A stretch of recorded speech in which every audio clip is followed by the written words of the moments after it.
You know, one particular subject that stays at the helm of the relationship slash dating slash marriage conversation world is cheating, right? Everybody wants to know why people cheat. And I think it's a logical question to ask, especially since it goes on in a lot of relationships. But I believe there's a better question to ask. I believe that we should be asking how could or why does one person cheat on someone that they claim to love in one relationship, then spend the next 20 years in a completely different one and be faithful? I mean, could it be guilt? Could it, could it be maturity? Could it be the fear of losing the right person? Or could it be one person? For the sake of tonight's conversation, let's talk about the man, because I am a man and my guest is a man. So why not stay with that? Has transformed into the man that he should have been all along. Logical thing to think of. I would think so, right? So tonight we're going to discuss that. And not only we're going to get to the bottom of it, we're going to dive into some experiences, some stories that hopefully may help you to answer the question from a man's perspective. I've received many letters and emails and phone calls about this particular subject this week because for those who were close to me knew it was coming, but I don't think they knew what we were going to talk about. So I want to give a disclaimer before we start this show. We are not here to excuse cheating. We actually here to understand it more in depth, right? Because I believe if we don't begin to understand the psychology behind infidelity, then we will spend our entire life trying to solve the wrong problem. Ladies and gentlemen, this is the confessional. Let's talk about it.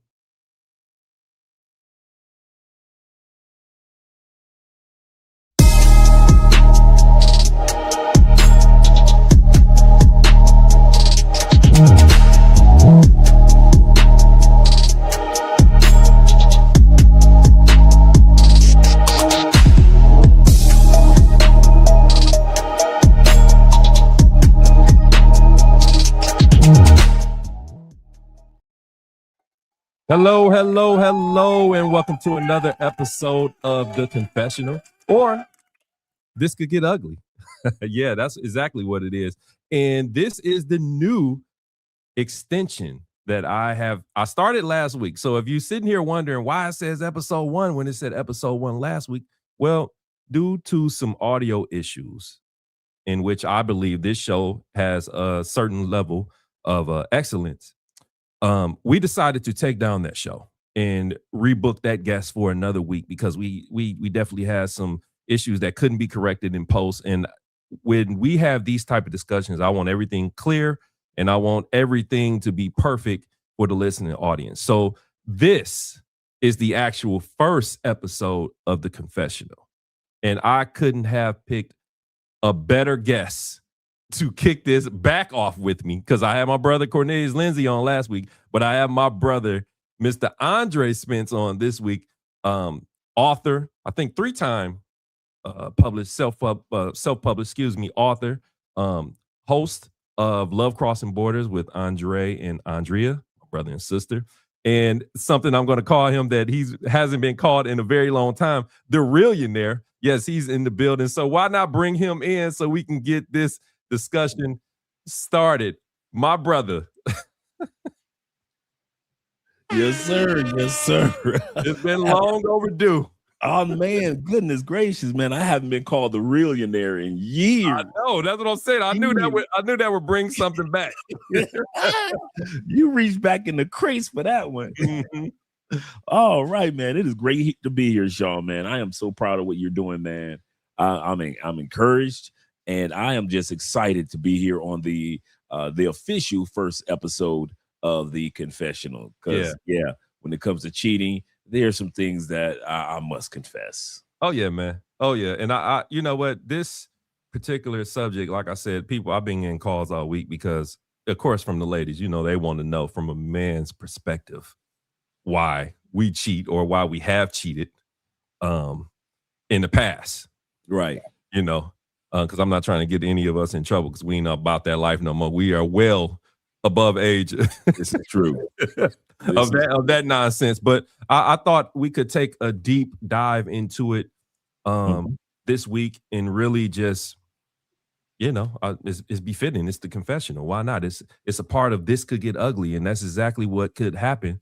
This could get ugly. But before we start, man, I want to welcome your audience that is tuned in. I want you to Yes, sir. know that listen, I am not ignoring any of your comments. I'm going to get to your comments and questions. I know how Dre usually do it, but we're just going to kick off some conversation, and then like the midway in, I'm gonna bring in some comments. So, or if they have questions, answer them or whatever the case may be. But I just wanted to get our voices on wax first, Right. before we start, welcoming other people's perspective on this topic right here.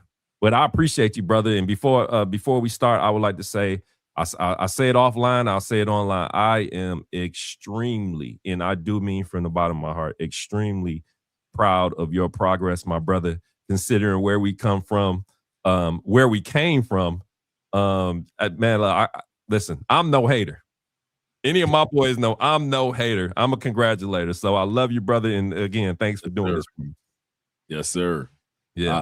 I, I I don't have nothing but love for you. You were the one that introduced me to podcasting, to going behind microphones.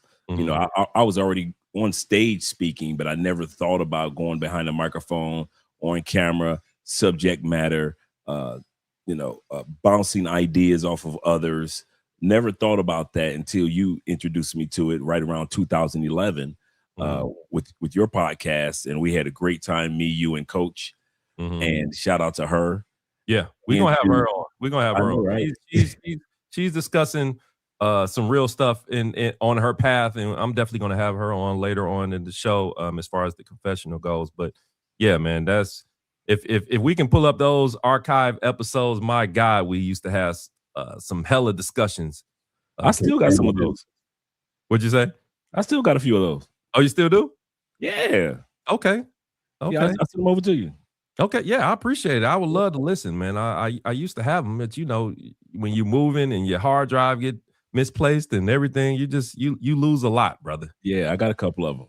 Yeah, yeah. So, man, how do you really start off a subject like this? Well, I tell you how you take a glass of this great scotch that a Yes, sir. person has bought for me in my life, and then I guess you just dive right into it, right? Yes, sir. So my question to you, Dre, first question out the gate.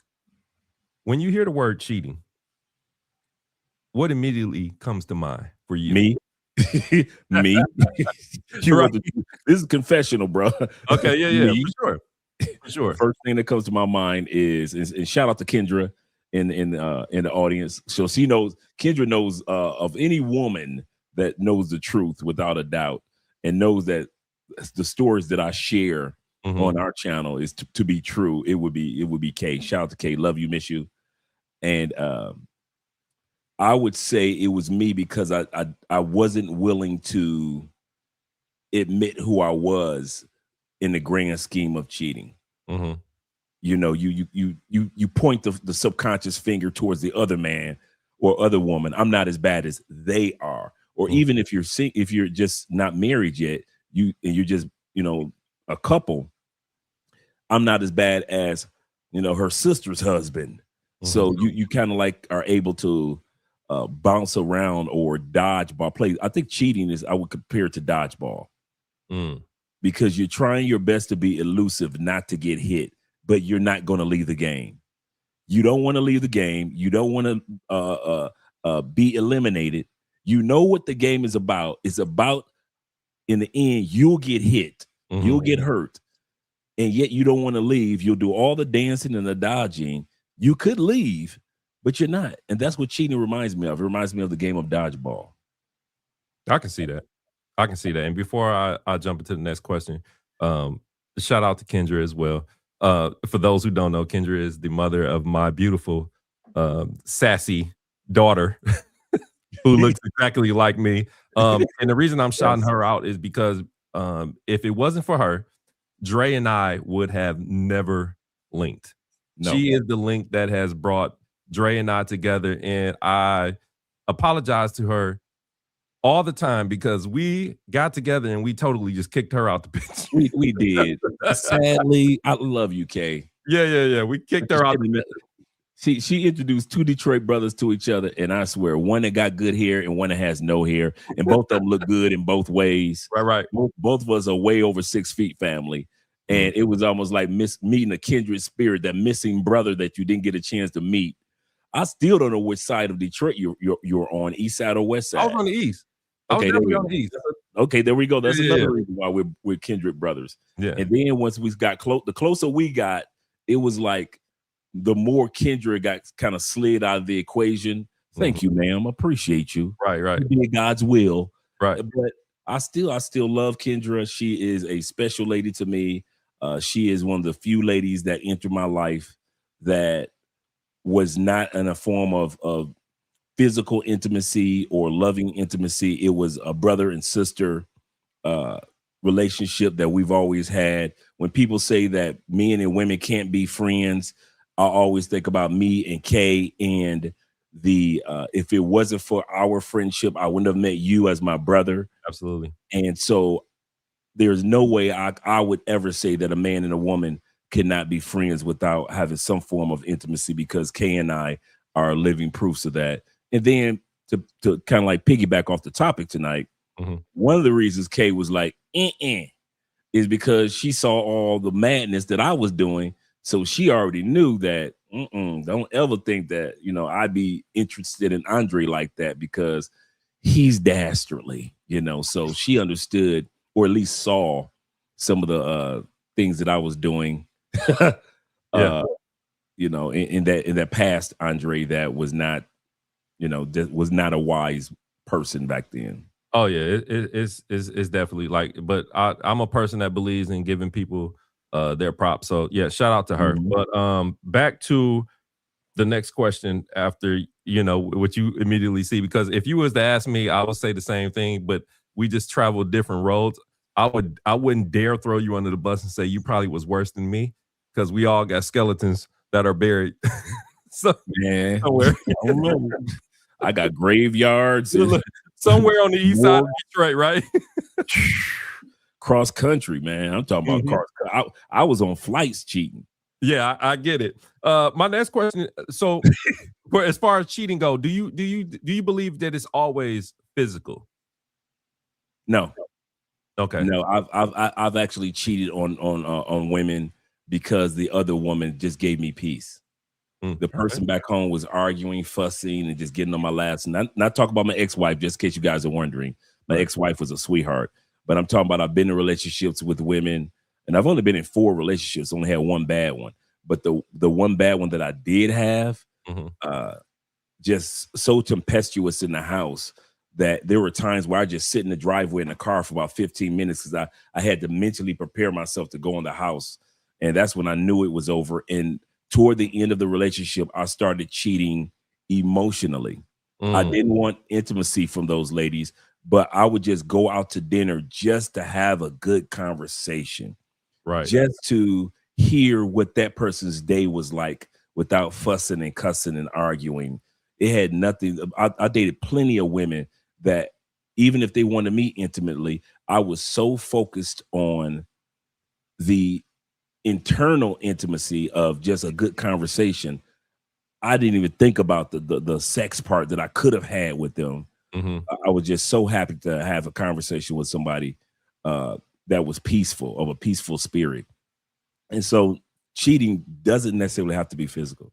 Yeah, it's crazy that you said that, because you don't have the blueprint. I actually have the blueprint right here. So you didn't even know I was about to go in this direction, because I was about to ask, can emotional cheating be just as damaging as physical cheating? I would say yes. Okay. And I say it in 2 parts. Emotional cheating for the person who you're cheating on can be as damaging because you find yourself pulling away from that person. Because you'll find yourself, so they're being damaged because they're wondering what's going on with you. You don't communicate the same. You're kind of aloof. You kind of standoffish. And then for you being in that relationship, you question yourself, like, why am I still here?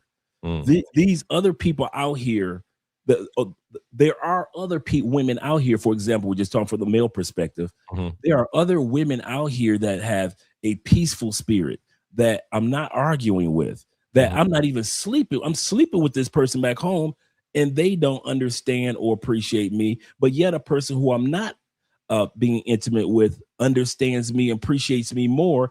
And so you find yourself on as the cheater going through a tug of war, and the person is being cheated on going through a tug of war of what's going on with him.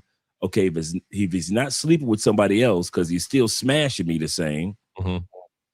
what is but I noticed something different about my man. What's going on? And that emotional cheating can be just as damaging or tempestuous to a relationship as physical cheating. Yeah. I would say most women that I know, and I'm talking about on a global basis, Mhm.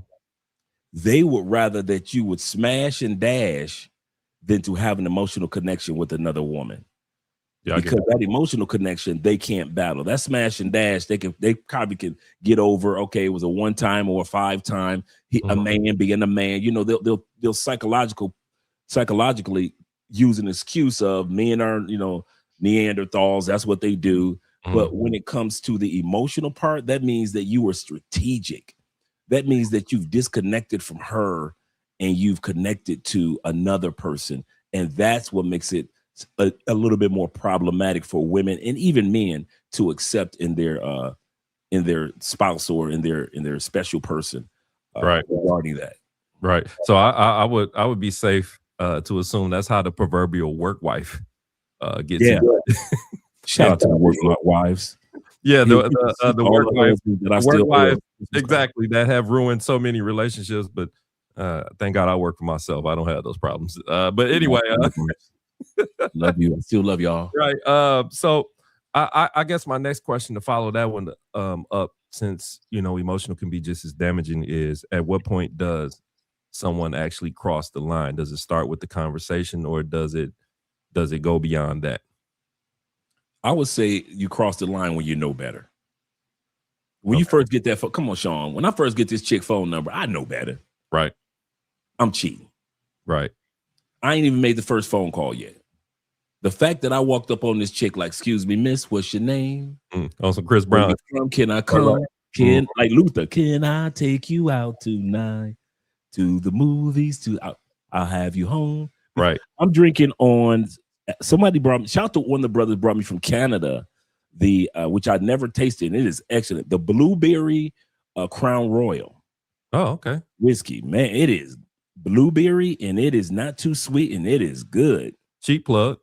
Cheap Yeah, plug. yeah, yeah. Somebody asked me in the comments, A says, no, I'm a man supporting man. He say, Dre, what you drinking? Yeah, yeah. Like I said, I know I know how your tribe is, and like I said, I'm not ignoring them by all means. I'm going to bring them in exactly probably midway through the show to get some of their Right. perspective as well. And if in case you're wondering what I'm drinking on, the same person to ask, I'm drinking on a Scotch. There you go. I'm being bougie. Someone special brought it from Paris for me. Oh, that's what I'm talking Yeah, about. yeah. So I've been sipping. I'm damn near halfway through the bottle. This is some smooth stuff, brother. It's Bruh. aged like 14 years. I've got something like that, bruh. Yeah. The brothers, man. Do you know what I love about our family, Love Crossing Borders family? When these guys come down here to visit me from Colombia, they bring me things, man. Like one brother just brought me. I think I mentioned this the other day. Brought me a $5,000 box of rare 2017 cigars. Oh, wow. Each cigar is 10 cigars. So I'm thinking like each one of these cigars is a $500 smoke. Wow. And to sit back and guys bring me, we have so many rare liquors, man. One guy brought me a liquor from Germany, a big container, beautiful, Mhm. and it had aged like 27 years. So brothers bring so many rare blessings, and just to let us know that we are a really good family. here with the Love Crossing Borders. Really Yeah, good that's good, guys. man. Yeah, I love your tribe, man. Your community, man. They are very supportive. If you haven't had a chance to listen to Love Crossing Borders, I encourage you from my page to go over there and support this brother. Dre is a workaholic. This brother is streaming, it seemed like every day. Now, I haven't promised myself to get to that point yet, but I definitely appreciate his work ethic and what he does with the community. For those who are not aware, and I don't even know if I mentioned it, but Dre is in Colombia, Cali, Colombia. Yep. He left the States. I'm jealous as hell, right? But that's the only thing I'm jealous of. He left the States about 7, 8 years ago. He left his brother behind for greener pastures. But like I told him in the beginning of the show, I couldn't have been. I'm very proud of what you have, the man you've become. Sis, when you see her, tell her I said hello, and I am coming down there to smoke one of those $500 cigars because it's a special occasion. Oh, bruh, I got you. I got you. I got you, El Guapo, a Yeah. couple other guys, man. I'm sitting back thinking, like, I mean, the box has like so many different puzzles on it. Like they give you the QR code, right? And then inside of the label, hidden with the microscope, are the QR codes to validate that this is not a duplicate, because this box of cigars is so rare that they are duplicates or fakes out there. And so there are YouTube channels dedicated to show you how to even look for if your box is original or if it's a duplicate.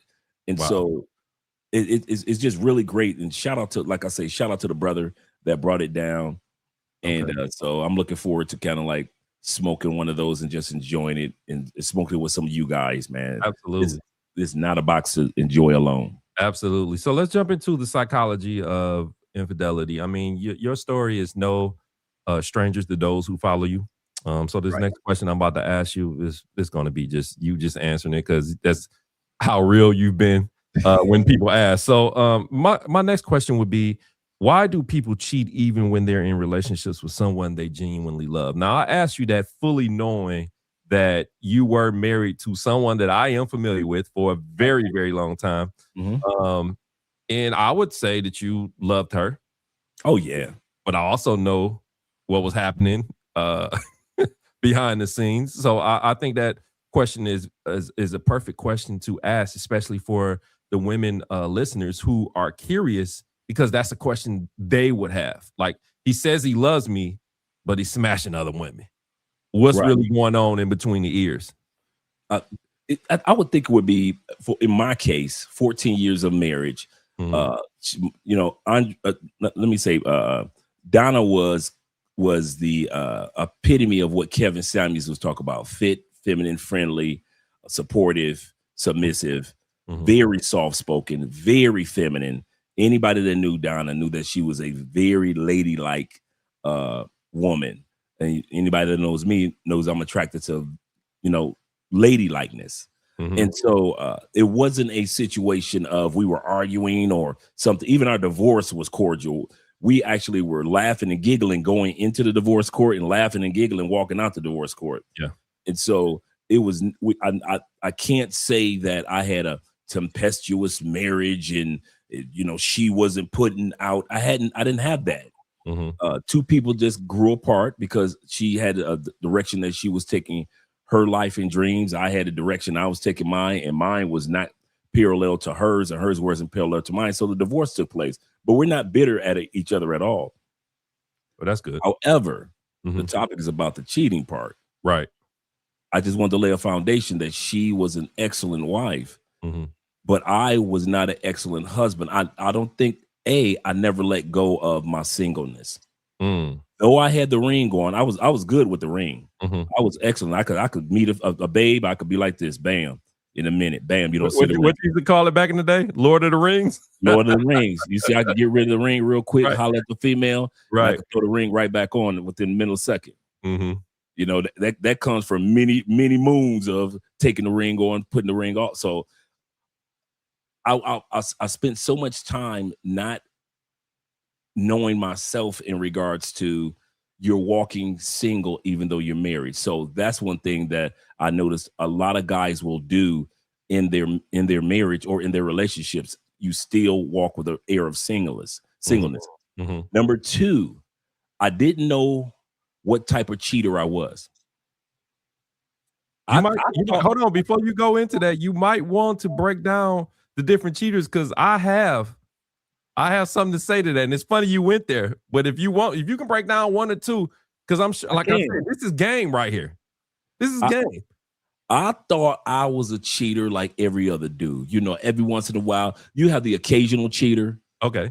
He's out and about. You know, he might go. It's almost like Wesley Snipes and Angela Bassett in Waiting to Exhale, right? Mhm. They're at the hotel room. They're at a fundraiser. I mean, they're at a business event. Of course, they didn't cheat, but they could have. Right, exactly. And you have guys like that. They don't look for cheating. They don't look for cheating moments. They love their wife and kids back home. But if a moment pops up, they ain't gonna say no. So Right, you have the occasional cheater. right. You have the guy that is just out there. He don't care if she sees or not. He's probably even told her that this is who I am. If you love me, this is what you get. You Mhm. get a dude that like Baby Boy said to Roger. He said, I don't know why I cheat. He said, Mhm. but I'm every once in a while I'm out here with these women, but I still love you. Remember that scene when they were on Right, the I remember stairs? that scene. Right You on the stairs, you yeah. got guys like that don't know why they do it. It's just a part of their DNA. They don't know how to control it, but and they don't do it all the time.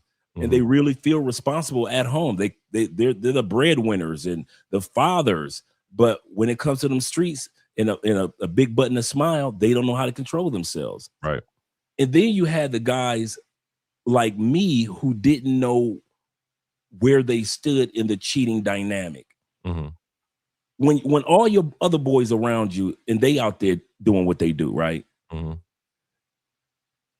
You think that you're doing it like you. I thought I was gonna be the occasional guy. Mhm. I didn't think I was gonna be Dre the Ripper tying up Right. to the train tracks. Right, right. I didn't serious. If Yeah, if I had known what type of cheater I would have been, I would have never started. I got you. I would have never started. That's one of the reasons why I'm so faithful now because I know what type of cheater I would be. Mhm. For example, I often say, I don't know how to just have sex with a chick, smash, and keep on pushing. Mhm. I'm one of them dudes that make love. So now the chick I'm cheating with, she in love, she at home crying, and all of a sudden my wife or my girlfriend get a call at home. Mhm. That's what type of cheater I was. I got I'm you. caressing, I'm massaging, I got the best of Luther Vandross and Silk You got the hella playing in pillow the talk back. going on. Hella pillow. Yeah. Yeah, yeah, I got you. I got Beauty is Her Name by Drew Hill Mhm. playing in the back. You know, I got the rose petal going down her spine. I'm doing too much. I'm going up. I'm flying. Dude. I'm flying to San Francisco. I'm flying to DC for the cool. Mhm. I'm doing too much. Right. So I didn't know what type of cheater I was, Mhm. and so the other part of cheating. So I realized that the problem with me cheating is I'm more like Michael Jackson said, I'm a lover, not a fighter. I'm Mhm. sitting up here making love to chicks. I'm making it even worse. The worst dude that's cheater is a dude that's a lover. The Right. dude that can go out there and just meet a chick, take care of his business and push on, he don't get in trouble. It's us lover boys that get in trouble. Right. So I discovered that about myself. Secondly, I discovered about myself that I am not a guy that can have just one Oreo Mhm. or one potato chip, one Pringle. In other words, I'm not going to cheat with one. I'm cheating with 51, 61. I'm all in three and all up. I probably in all and guys have heard me say this.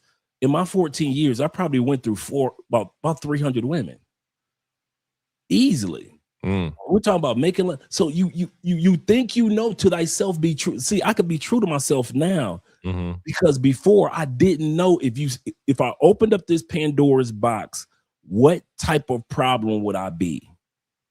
Yeah.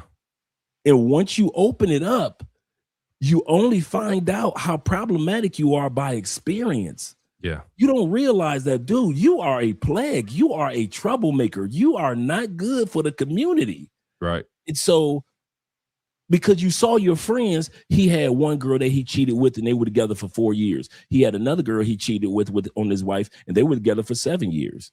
And him and the wife been together for 12 years. Mhm. You see that among your boys and so you think that's who you're going to be. Right. So a lot of times the mistake that I see guys make when it comes to cheating, we don't know what type of cheater we're going to end up being until we're in it, and B, we assume that I have my one little chick on the side, and I can do what my boy did. He got one chick so on the side, so I'll have one chick on the side, and you'll find out that you're not your boy.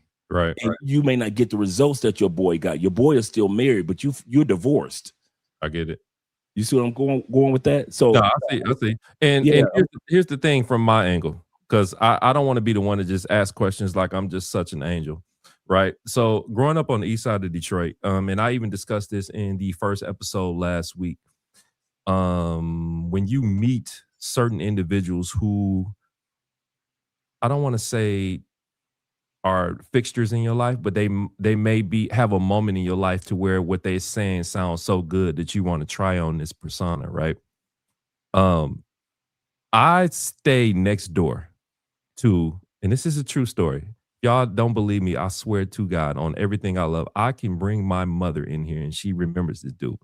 Next door to a pimp and a pastor. Both of them were brothers. Both of them stayed in duplex, one upstairs, one downstairs. Okay. Now, the whole cheating thing, of course, I got from the pimp. Right. Let me tell you how he broke it down to me. And when you look up the definition of cheating, because this is what I did prior to the show. I looked up the definition of cheating, right? And one of the things that stuck out to me was breaking rules for an unfair advantage. And I said, damn. I went back to the teaching that the pimp was giving me. So, ladies, here is some dude's reason for cheating: to gain an advantage. Now, you ask Sean, what type of advantage can you gain from cheating? I'm glad you asked. I'll be glad to tell you.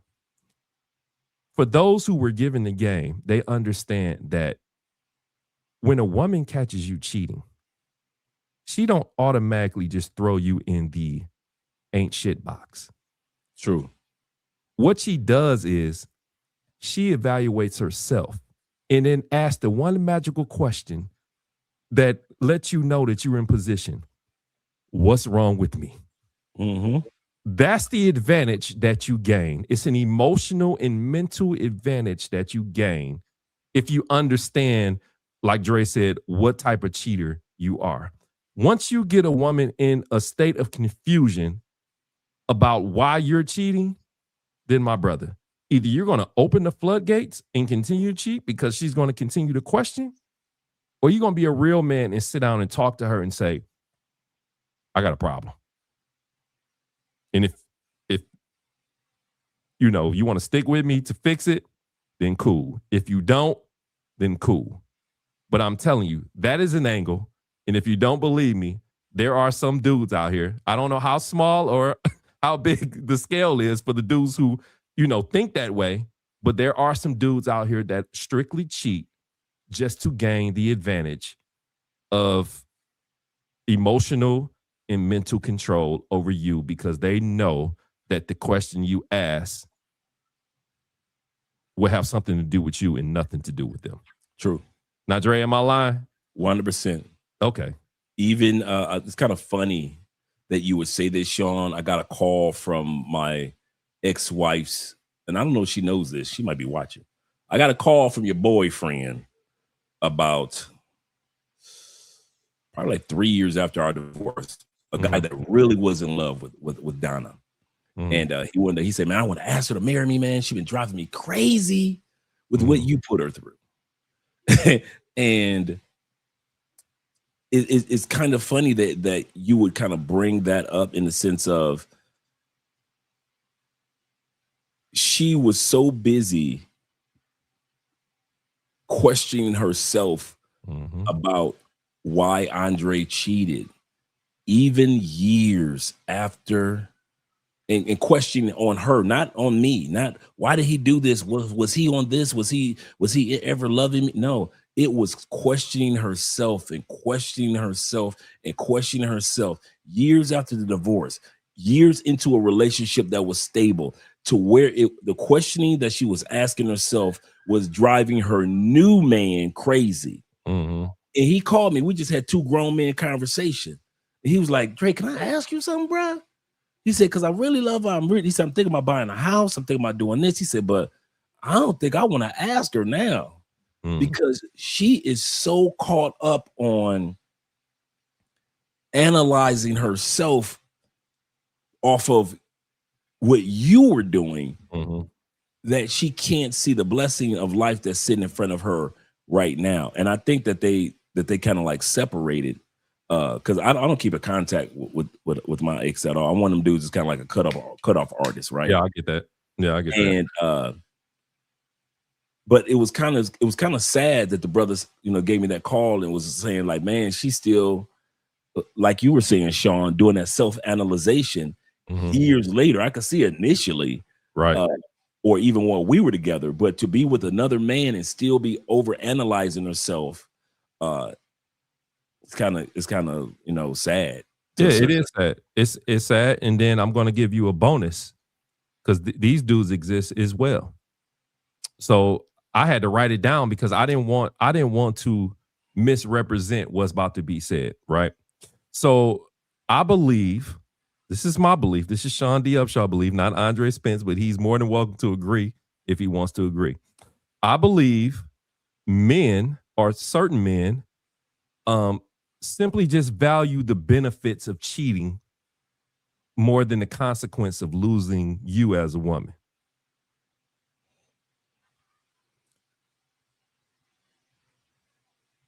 I could say yes, because that was me.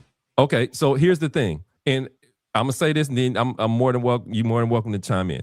I was saying that one of the reasons I stand behind that particular statement is because I believe a lot of men understand, right, that for the most part, women who are heavily invested in relationships and marriages with them are more forgiving to a situation rather than being gung-ho about enforcing consequences for your cheating actions, right? I've grown to understand that for a lot of women, it takes really a list of indiscretions in order for them to reach a point of wanting something different. Now, we can go into a variety of reasons as to why, men cheat. But for me, I think why women often do things that way, as far as, accepting it, I say that for a lot of women, they would much rather fix the brokenness of a situation that they're in rather than taking a chance on starting over and possibly experiencing the same possible fate with someone new. Now, I believe that because we as people, in majority of cases, unfortunately, take the hurt of an experience rather than the lesson of that experience. That's what keeps us in that situation, and it also keeps us from maintaining those boundaries, in my opinion. Now, what do you think about that? Now, those are two different versions of cheating that I gave you from my perspective. What do you think? I agree with the fact that there was a song that came out in the 70s, and it was an older lady singing to the younger lady. Is this Barbara? Lady, I don't know. I forget who the artist was. Okay. And the younger lady was singing to the younger mistress, and she was saying, you think my husband gonna leave me, blah, blah, blah, blah. And the chorus was, she said, my man will never leave me because he will never find a better woman or a bigger fool. And that's what the chorus was about. He would never find a better woman or a bigger fool. And I would say there are a lot of women out there that feel that way. I don't care. SOS band. I don't care about those other girls. Just be good to me. I got you. Economically, physically, emotionally, family wise. If we can have legacy together, I don't care about those other girls. Just be good to me. So you're right. There are a plethora of women out there that say that I would never tolerate this and never tolerate that until they're in the midst of it and they realize, okay, if I leave my man, there is no guarantee that the next man won't be putting me through the same song and dance. So I might as well keep the man who I know. If he's a fool, if I'm gonna be a fool for somebody, let me be a fool for a man that I already love, Mhm. not for a man that I don't even know, is going to be faithful to me in the future. And there are a lot of women that think like that, Yeah. you know, and they also, the other thing that we haven't talked about when it comes to cheating is this: women don't want to admit they love competition. Oh yeah. There is a competitive side that let women know you ain't the only one that can get your man. Mhm. You are not the only one that noticed that your man is 6'3", 6'4", 6'5". You are not the only one that notices your man ways that he walks, the baritone in his voice. You are not the only woman that notices his sense of humor, or the only one that notices his drive. Mhm. And I think a lot of times with wives take for granted the things that attract them to their husbands or to their man is still attractive out there in the world. Mm. That thing that calls you to say, I got a good man, Mhm. there are women in the rafters in the choir saying amen. Right. And I think a lot of women, that light turns back on, when that first year or two of marriage, they realize it. And then after 6 or 7 years of marriage, it kind of dims down, and that light turns back on once the dude is cheated. And they're like, oh man, oh my God. So he's still sexy to other people. I forgot about his sex appeal. I Mhm. forgot about his sense of humor. I forgot about his about those things that he does on a daily basis, mowing the lawn or making sure that the kids are taken care of and homework is done, that other women see that attractive too. And cheating sometimes, quite often, awakens that competitive side in women. I hate to say it like that, but it does happen. I notice a lot of women want to step their game up once they realize that there are other women that want your man. So, okay, be lazy if you want to. Yeah. But I would be remiss if I didn't mention this. Ladies, listen. Although we're giving you different versions of the psychology behind why certain men cheat, I want you to know that there is another lower tier. And what me and Dre would call it, I know he would agree. These are just plain dumbass dudes. Um, Oh yeah, yeah, these are just plain dumbass dudes who basically got in the game late. I think the psychological term you probably would use is called midlife crisis. But what happens is they begin to get a little money, get a little attention, start feeling themselves, and decide, hey, I got a good woman at home. Rather than, allow her to benefit from everything I worked hard for, why not jump into the game? You don't realize that, brother, the people that were, the men that were doing all the cheating back then, they're looking for the type of woman that you have right now that you about to step out on and be a damn fool. I'm just being real. That's exactly what happens. So those type do exist, and I will say that they do exist, and they are completely dumb. What do the you got, brother. Trey? I see you over The, there writing.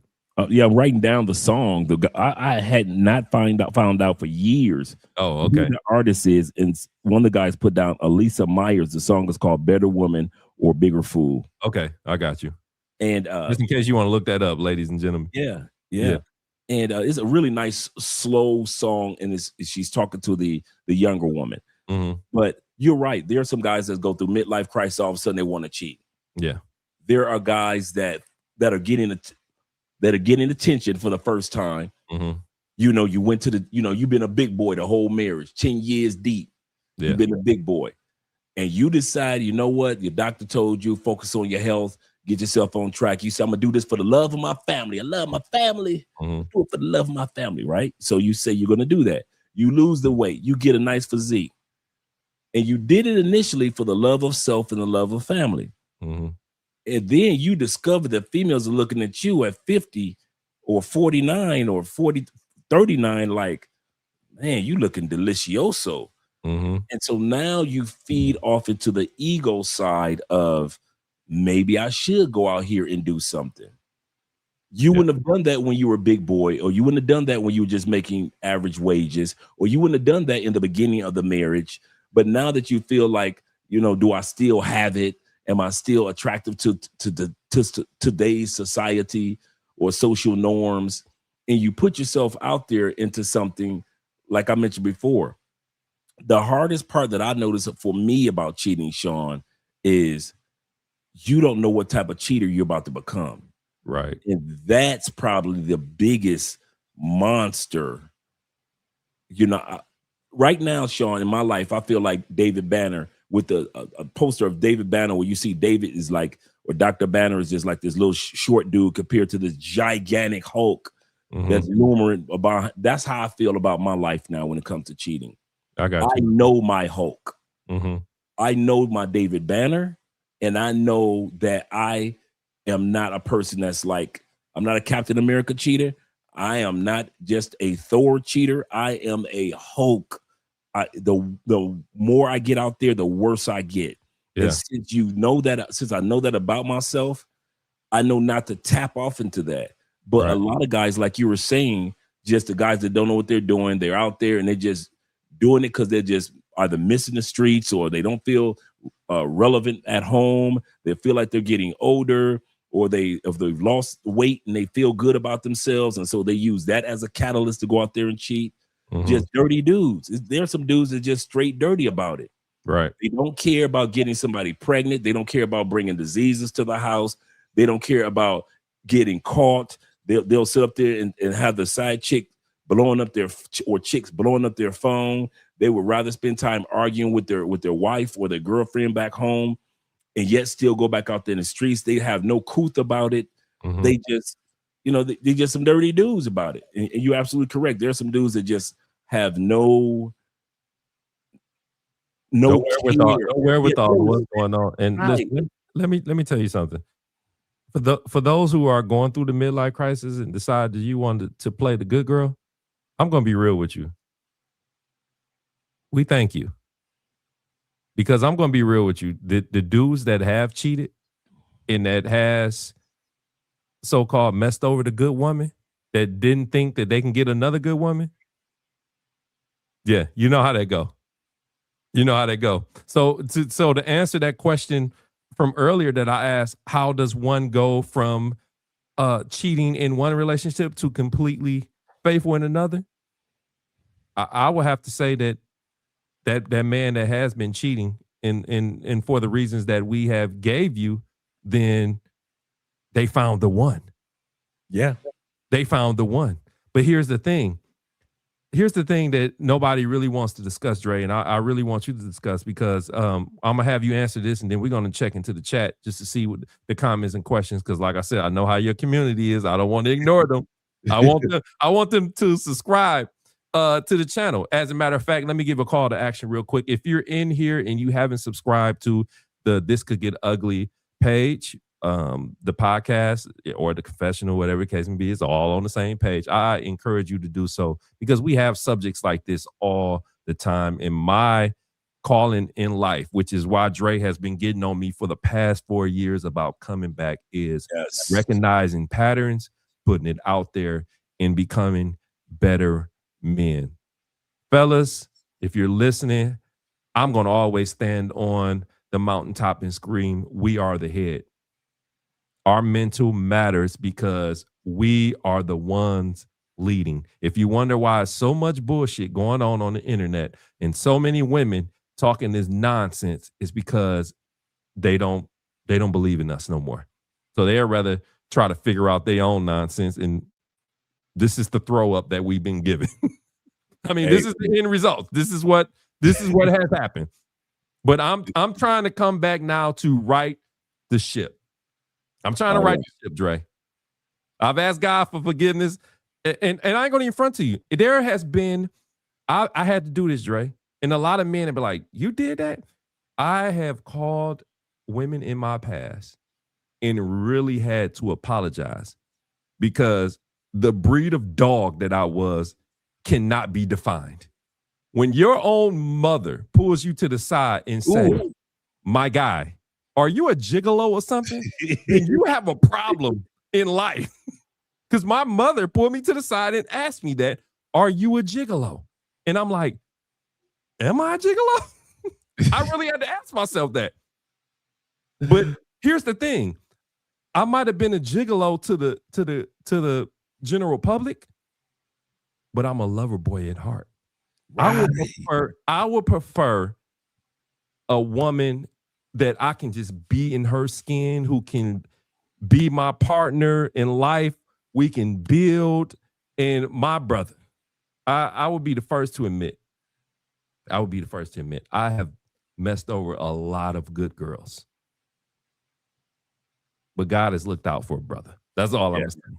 God has looked out for a brother, and I promise I ain't making that same mistake twice. No, I'm not doing it. I'm with you on that one. Yeah. So if you ask that question, how can a man be unfaithful in one scenario and faithful in another? It's because mentally he has reached a level where he said, I don't want this no more. I want this, the straight and narrow. My legacy matters. That's the path that person is on. That's what happens. But the man has to make that decision to be on the path. There's nothing you can do as a woman to make him change. No. I've called Dre and entered him into many conversations when I told a young lady, there is nothing you can do to make a man accountable. Women cannot make men accountable. Only other men can make men accountable. That's why your circle is so important. That's why who you confide in is so important. And that's why I surround myself with brothers who are very protective of the sanctity of marriage, faithfulness, and just having a great partner. Because at the end of the day, when you get older and your mind catches up, you start to realize that a great woman can multiply you tenfold.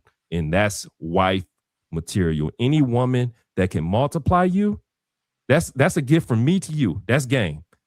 Yes, sir. If a woman cannot multiply you, she's not a wife. That's so true. So that's where I'm gonna leave it at. Well, I can into these chats. Yeah. Let's see what people talking about. I've been seeing some let's see. You gotta excuse me because I don't be let's see. Would I share that to the stage? Comments to the stage? No, you would go over and click on the actual comment. Oh, click on the actual comment. Okay. Yeah, because see, this is all new for me, right? And the confessional, would that be tall, medium? Like on that comment, on the actual comment, it should be an area where it says show comment right over the actual comment. Okay. Yeah, like you're in the section where it says show all comments on side. Yeah, but on the actual comments in the comment section, you click on that actual comment and it'll pop up on the screen. Yeah. Okay, so I'm gonna go up. I'm gonna see if anybody have any questions. And y'all gotta excuse my inexperience because like when I do the podcast normally on Wednesday, I'm the one that's giving game and people say what they say, whether they like it or not. And that be that. But Dre is the streaming champion of the world. There you go. Oh, okay. My brother E-Man Perry in the building. Yeah. Oh, hold on. I gotta give him. That's what Dre does, right? There you go. There you go. Yeah. So he said the name of that song was Betty White. And then another brother came along afterwards and said that it was actually Alicia Myers, and the title of it was Better Woman, Bigger Fool. Because I always thought it was a Betty White song too. Okay. So I'm with E-Man. But now when he says Alicia Myers, I'm like, you know what? That makes sense. Okay. Let's see. We go here, right here. What is it? Shout out to the LCB family. Oh, love Yes, crossing sir. borders. Yes, See, sir. I am smart a little bit, right? Yeah, man. I appreciate your followers, man. Listen, they are a loyal bunch, and I see why. Because if you haven't had a chance to listen to one of Dre's stream, the dude is just downright hilarious. To hear from his perspective from a global standpoint, from being in Colombia now versus what's going on in the United States, brother, it's rough out here. I'm over in the U.S. It's rough out here. Believe me. I'll tell you the opposite. Here in Colombia, it is when you live in a country that is the second in 2026 rankings, Mhm. number one country to cheat is Brazil, men and Okay. women. Okay. The number two country on the planet for cheating is Colombia. When Yeah. you are surrounded by some of the most gorgeous Afro Colombians and machista white Colombians and mixed Brazilians and Venezuelans, Mhm. guys ask me all the time, you cheated in the States among those women. How on earth are you not cheating with some of the most beautiful women on the planet in South America? That goes back to when you know what type of Hulk is standing behind you. That goes back to I know what type of person I will become if I'm like that. And is it worth it? I'm Mhm. very happy with my marriage. I'm very happy with my wife. My wife is gorgeous, beautiful, ladylike, wonderful personality. Why would I throw that away for intimacy that I know that if I do it one time, dude, I know Dre. I'm going through 51 people or 51 women, in other words, in a 6-month window. I know me. Yeah. So don't do something that you already know yourself. The second thing is, do you have time to do all that? Dre, you're trying to write other books and you're doing, this is the second interview I've done today. You're Okay. trying to, support other brothers in their up and coming endeavors. Do you really want to burn time out there on those other chicks? The other thing, which you can attest to, the lie face. Do I Mhm. want to sit around have a face full of lies that when I'm with Andrea, I know that my phone might buzz or she thinking I'm here when I'm over at the Love Motel with this other chick? Do I really want to go through that dance again? Been there, done that. And so here in South America, yes, these women have flawless beauty. And Mhm. I'm in the gym looking at women at 60, like, girl, you fine. Right. But at the end of the day, I always say this: Yeah. I don't cheat, I dance. So I learned the salsa, bachata, merengue, Mhm. cumbia. And so I like to dance. So beautiful women, I'll dance, and that's it. I dance. I'm not all in somebody's face. I'm not, yeah, baby, baby, baby, baby. None of that. Because, like you said, if you're a person that really appreciate good women, good Mhm. relationships, I kid you not, man. It is hard in this world, the way you were saying about it is in the States.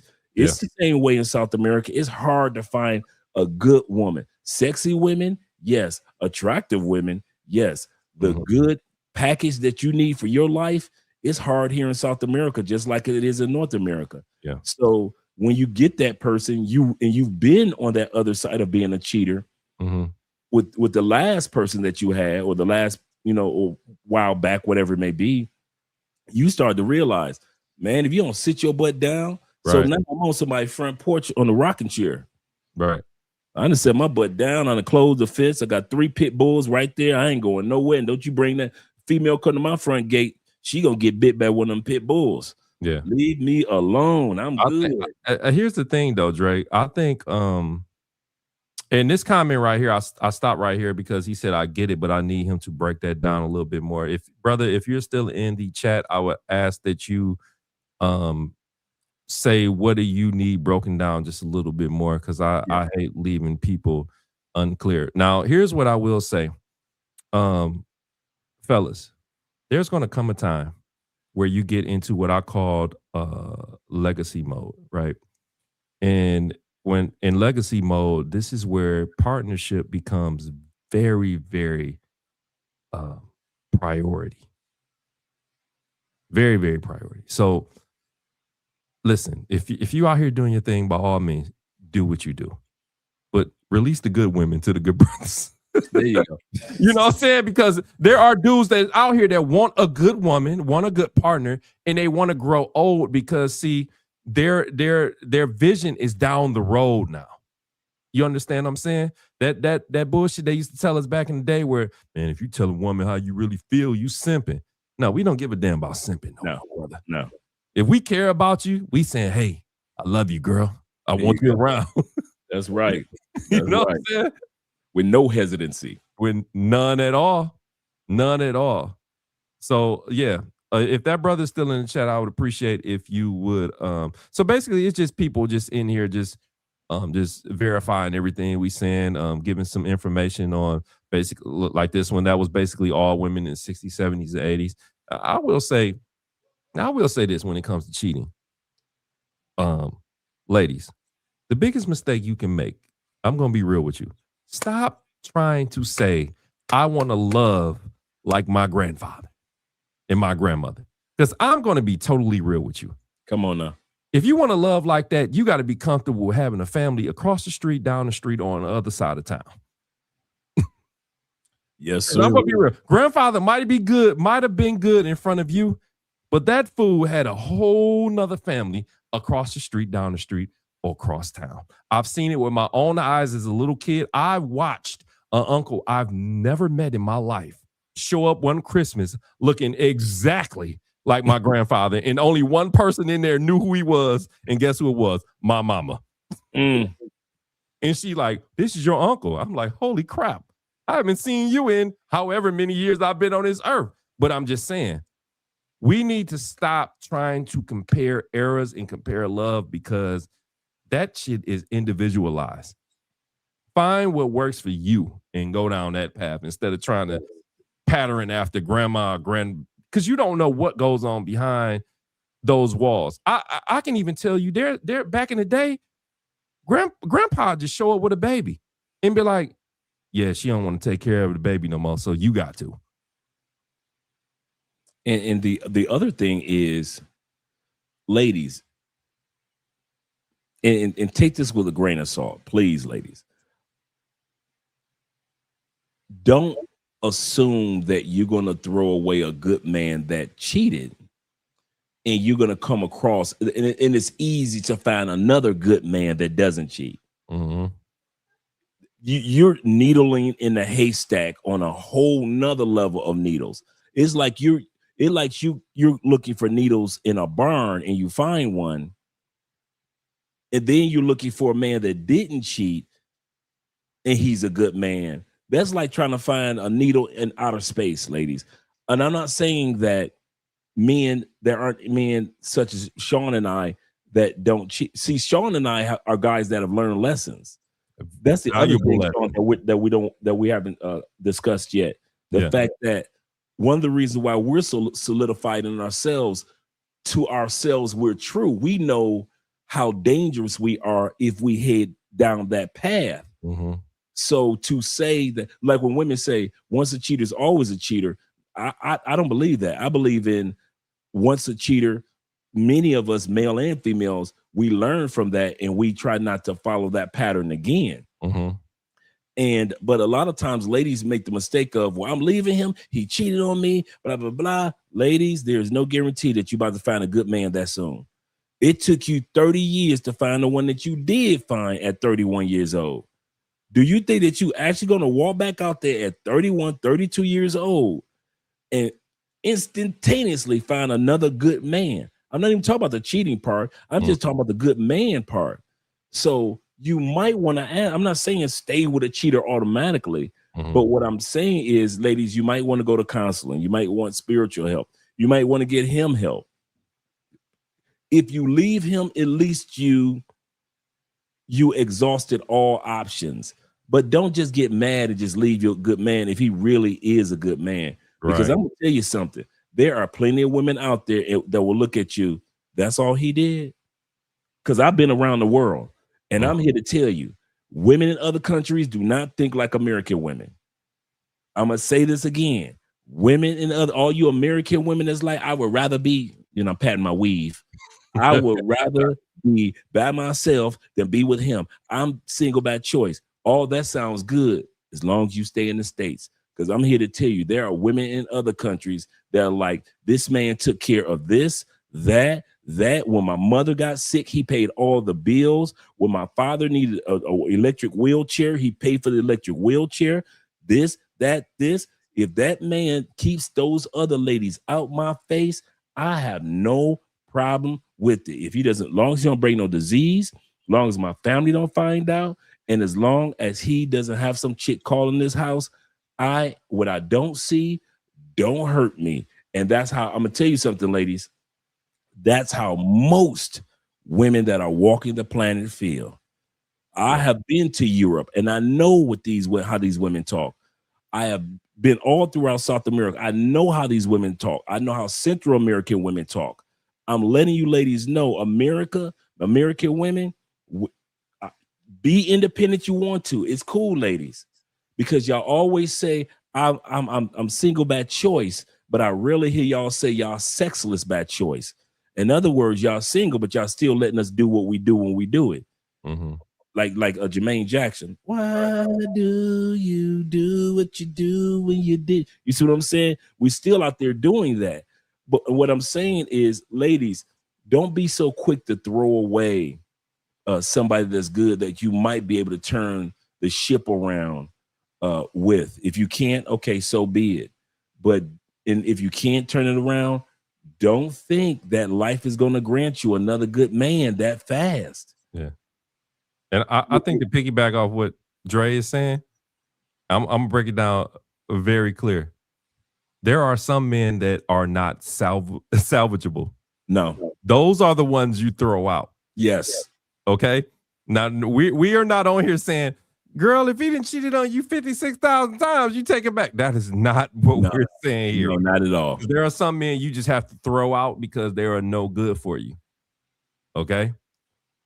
What we're saying is if he made a mistake and he's thoroughly apologetic for it and he has the action that follows the apology, then you might want to consider like, okay, right, I will give you another chance, but here are the boundaries and here is what you have to do in order to gain the trust back. Because I have to be very clear with that, Dre, because I don't want to give out just any information, because that's the problem I feel is going on with a lot of these podcasts. They just say whatever and that be that. This comment right here, I stuck right here because it was very, very important for me. I never cheated personally. I just leave. But for recovering cheaters, I'm sure it's a tough habit mentally wise to kick. It's probably an addiction like anything else. My brother, you are definitely on point. Cheating, I believe, is an addiction. True. And any man who wants to kick that addiction, it's a couple steps, ladies, that shows that man is ready. As much as people would tell you that counseling is bad, counseling is a step. If he's willing to sit down and talk about it, if he's willing to give you the inner depth of who he is and why he does what he does, you might want to just listen. Just listen. I'm not saying make a decision, but I'm saying just listen to weigh and see, okay, is this worth keeping? And here's the thing. Here's another thing, Dre, before I let you respond to that. Fellas, we in no way is me and Dre on this show talking about just men cheating, because these women are getting just as worse as us. Come on. I'm just of the belief that there's not a woman on this show currently right now. It's just me and Dre.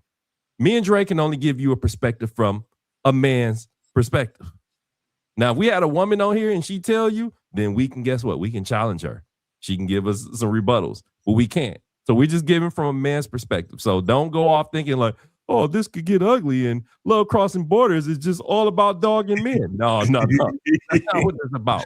We're trying to give you some insight into the minds of former cheaters that are now in a position to be straight monogamous because that's what they found what they're looking for, and they want to move forward with what they have. Correct. So I had to throw out that disclaimer, man. I'm glad that you did, and that's the part of piggybacking with you that I kind of missed while you were talking. I was like, yeah, that's Sean and I on the old show, piggybacking off of each other. I come from a perspective. Sean kind of like reels all of us in.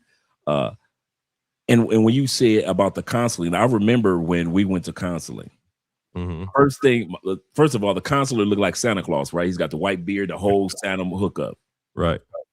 First thing he said, Sean, give her your cell phone. Huh? Give her what? Right. Man, I would rather have given her another diamond ring at that moment Mhm. than to give her myself. Give her what?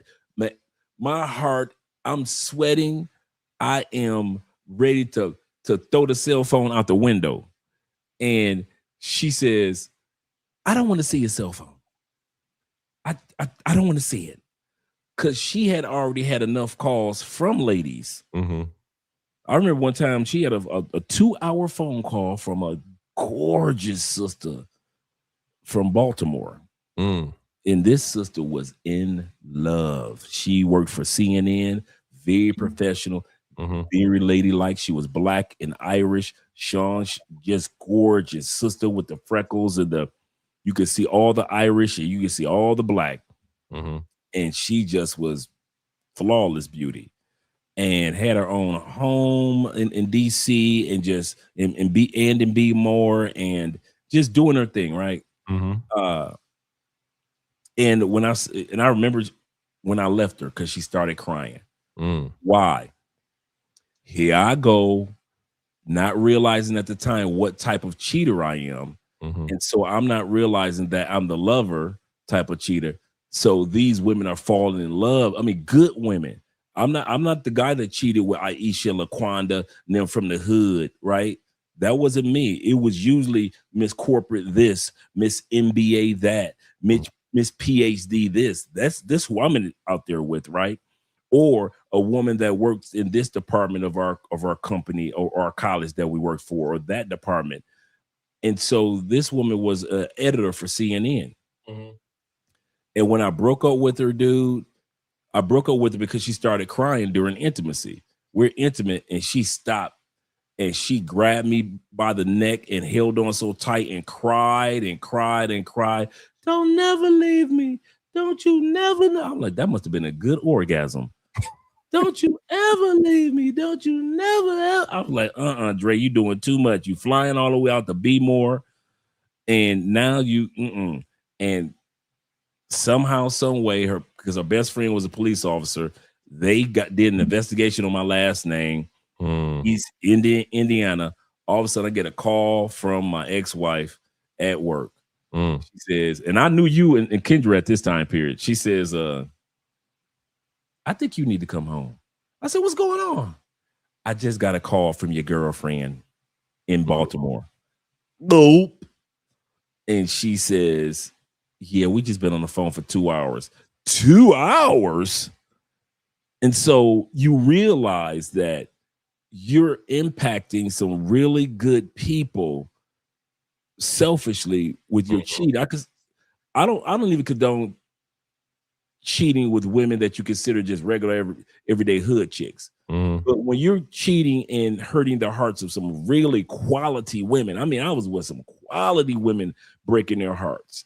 And you start to realize, like, man, am I really, is it really worth doing all this? So even when I went to counseling, I was like, it's time. It was like the charade is up. Mhm. I felt like a guy that robbed 30 banks and I finally got caught. Right. The charade is up. Everybody knows it's you, Dre. You're the Billy the Kid of this scenario.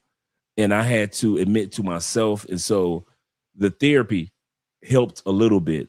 Mhm. It helped the most when I went to therapy by myself. Right. When I went with her, it didn't really gel because I was so busy still trying not to get caught, right? When he said, give your cell phone. After he said that, I ain't hear nothing else he said. Right. In every therapy session, I was like, dog, all I know is that you're going to threaten my cell phone again. Right. So I'm in therapy lying. Yeah, I will say that now, ladies and fellas, if you're gonna go to therapy, that shit doesn't matter if you're not gonna be truthful. Right. That shit is Right. not gonna matter if you're not gonna be truthful. If you're gonna explore therapy, it's not gonna be healthy if you're not truthful. And I'm going and I'll take it a step further.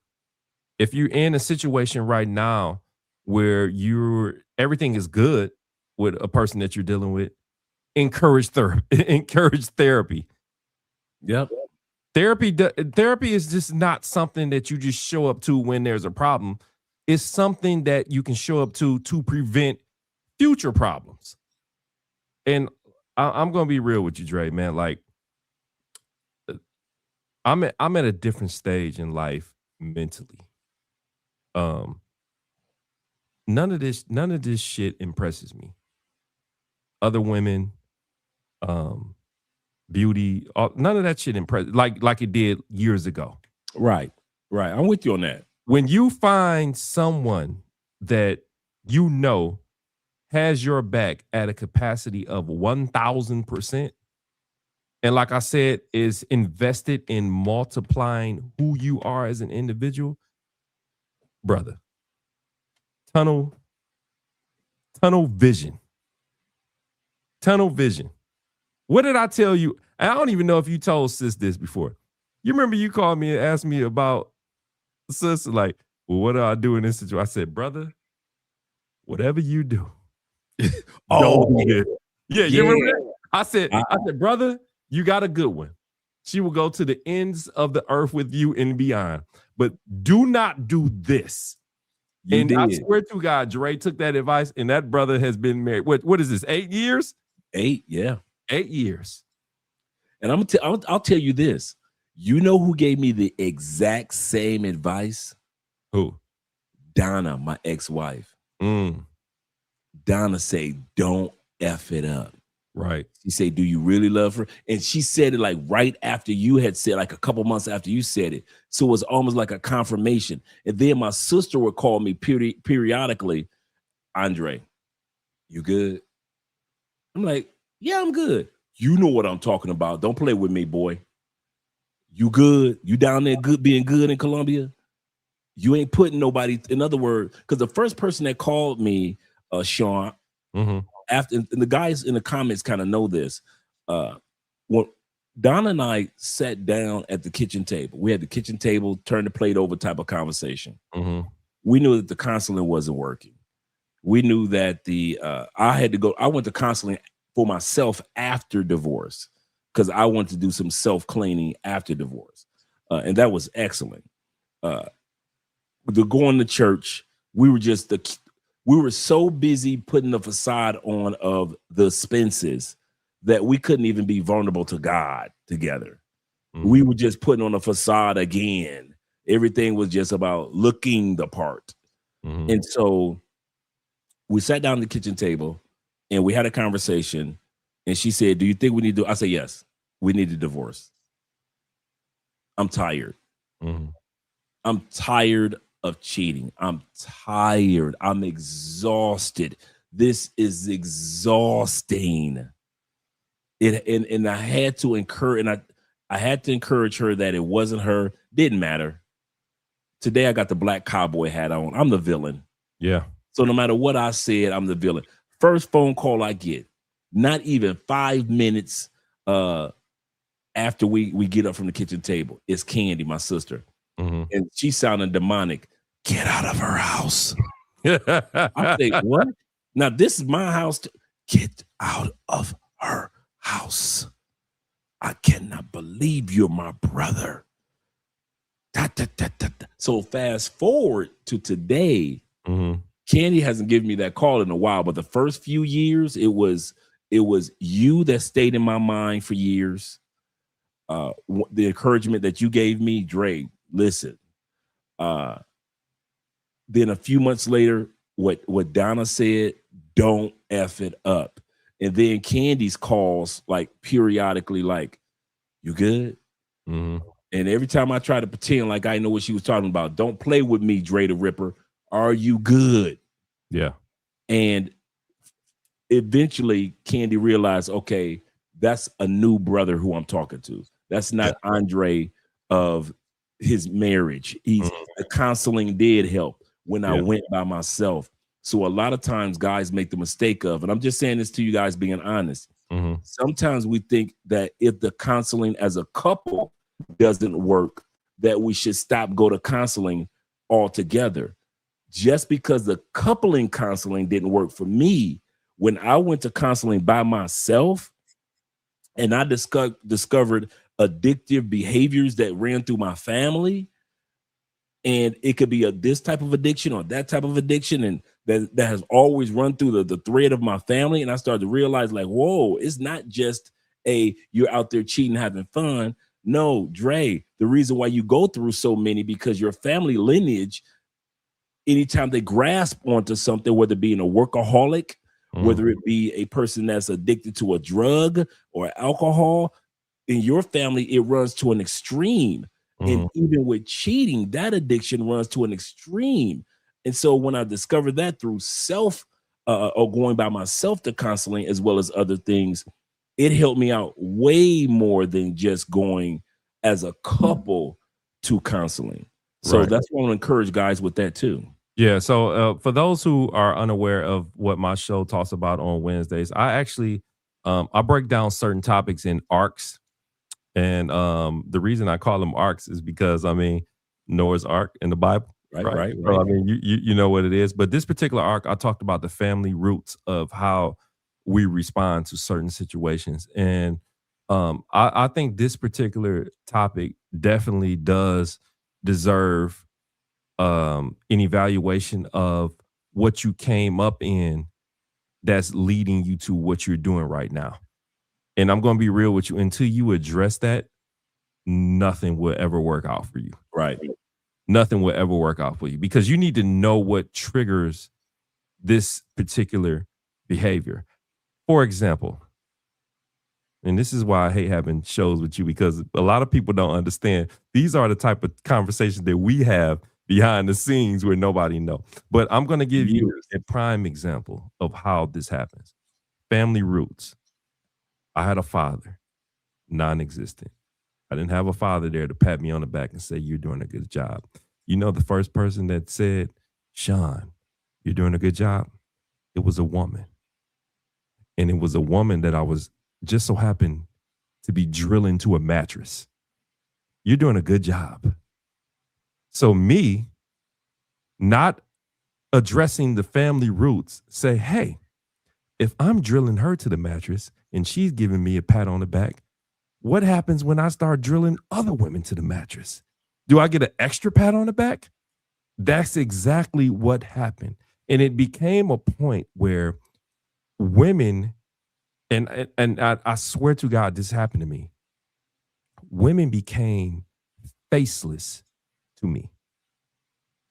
Like, I know you're physically there, but I don't know you. Like of course I know you good looking, but because that's what's going to attract me. But I don't want to know nothing outside of this 15 minutes of fame that I'm about to give you. I didn't understand the stages of intimacy. I didn't understand the stages of getting to know a woman. I didn't understand any of that. All I understood was seeking validation and getting a pat on the back for something that someone finally told me I was good at, because nobody else ever told me I was good at it. So when we talk about the psychology of cheating, this shit goes deep. Yes. It goes deep. And for men, I'm going to be real with you. A lot of them won't admit it, and that's cool. I'll admit it for you. When there are missing voids in our life, we go searching for those missing voids in whatever accepts us at that particular time. And if we don't evaluate what that specific void is and we don't correct it, then it's going to be a continuous behavior versus what needs to happen, which is us stepping up as men and really embracing the women who want the partnership, who want to build, who see a future with us. Because one thing we never take in consideration as men, and I hate to put it this vulgar, but it is what it is.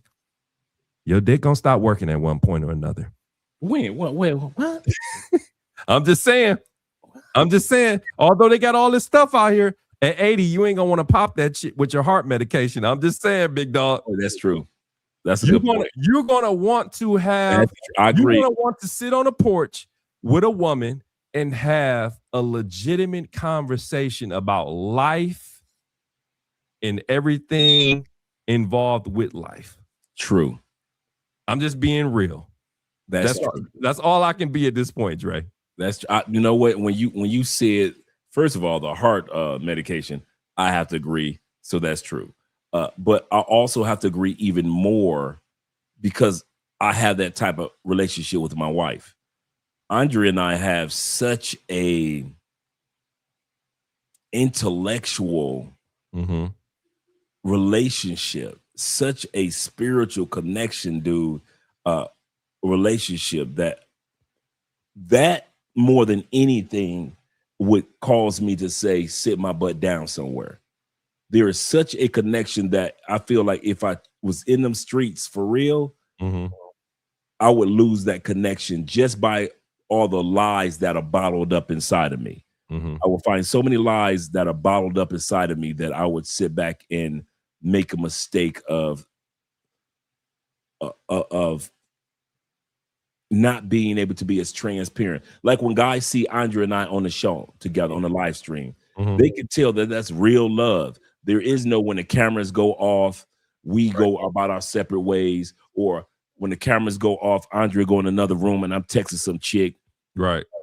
It feels good to know that when we come on camera and we got our mics together, we're genuine. That's real Andre and Andrea. There is no fake. There is no phony. When Mm-hmm. she's smiling, it's real. When I'm smiling, it's real. So just like you said, and notice I said nothing about the intimacy part.